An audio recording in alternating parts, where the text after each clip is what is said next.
C'est une réponse concrète qui permet de venir à bout des problèmes d'irrigation et d'évacuation des eaux usées dans notre pays. Nous parlons du programme des bassins versants qui constitue une priorité pour les autorités de la République. C'est à ce titre que le Premier ministre de la Transition est à pied d'œuvre sur le terrain, accompagné du ministre des Travaux publics pour s'assurer de la bonne exécution des travaux.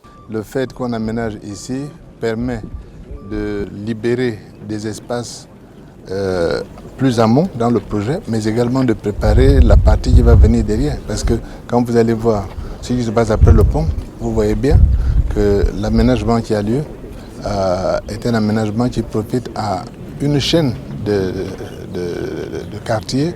Et c'est pour ça qu'on parle d'un projet en plusieurs parties. Ici, on est la partie amont, il y aura la partie arrière.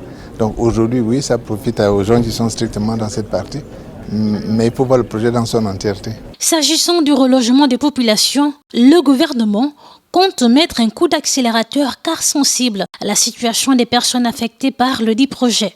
Les obligations, c'est que l'État fait partie de ces populations et les reloge ailleurs. Le ministre vous a dit tout à l'heure qu'on était en train de travailler sur Bikele zone vers laquelle on va envoyer environ 150 familles de ce premier tronçon et 150 autres familles qui étaient dans la partie qui a connu les éboulements.